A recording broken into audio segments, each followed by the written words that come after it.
We certainly had a tremendous amount of emotional abuse. I wound up connecting with a particular therapist. I had to train myself on how to be better husbands. Welcome to Rising Above Shadows of Abuse, a podcast where we unpack the layers of trauma, healing, and hope with those who've walked through the burning furnace and come out with wisdom. I'm your host, Grace Upper. Today's show, I know you've talked about doing you, loving yourself, as well as, working on some of the things that were not so great. That is the coping mechanisms that were not so great. You're unlearning them. But in totality, you're accepting yourself for who you are, which is quite vital. Self-love is more important. If you don't love yourself, how can others love you? So you've accepted all facets of yourself, which some people find difficult to accept or acknowledge. Most important thing is acknowledging it and then accepting yourself for who you are and being authentic to yourself. So,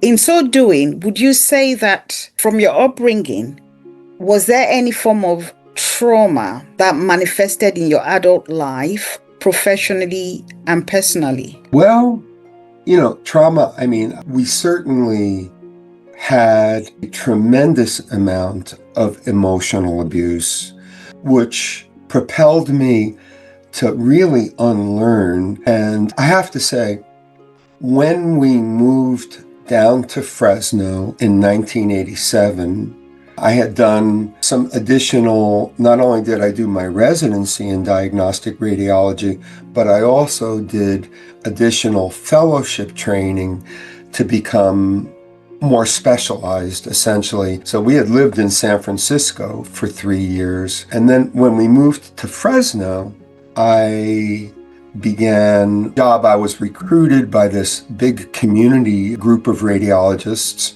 which I thought was going to be the job that would be my forever job. Well, it turns out that wasn't the case. And I wound up feeling like I was somehow becoming lost and, in a sense, purposeless. And, here we are down in Fresno. And shortly afterwards, I don't remember, it could have been 88 or 89, I decided, I really need to work on myself because I am struggling. I was struggling at work. The expectations there were beyond what I was able to do. It was an extremely busy practice. I wasn't prepared for that pace and pitch, nor was I prepared for challenges with my early marriage. And, there was a question of whether or not we would have children, and that was very, very difficult. And because I really wanted to have children, and in many ways it felt like, I was wondering if my wife if that was in her heart. She's a devout Christian woman and very professional, and a physician also. And so anyway, but as far as my story went, I wound up connecting with a particular therapist who I probably want to say for about 3 decades. And this particular therapist helped me unpack, and many times one by one, memories, experiences, times when we even were physically abused, like with strap or, just hitting from our parents. And we learned that too. I would wrestle both of my brothers. Sometimes we would fight, have a little fist fight, whatever.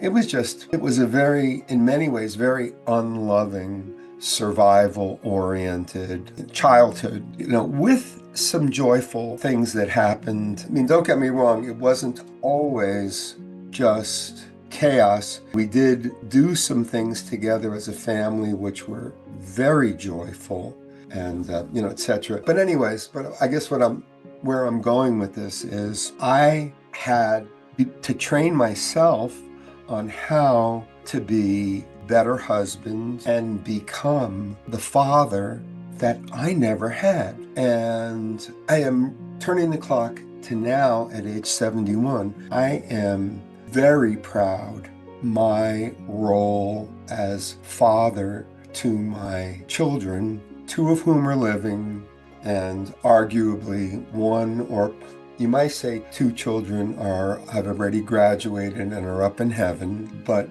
through it all, through my therapy, coupled with my spiritual journey and few really great mentors along the way, we made it through. Thank God for that. Thank God, absolutely. I so love my daughter, who has 4 young grandchildren, and my son David, who is up in heaven after almost 10 years of a very challenging life, which we'll go into. And then I have a second son, Sammy, who happens to be gay and married his significant other. Another opportunity for me to grow and to learn acceptance. Thank you for sharing that. Thank you. Be safe and be positive. Don't forget to visit our social media handles: TikTok, YouTube, Facebook, Instagram, at Rising Above Shadows of Abuse. Thank you and bye for now.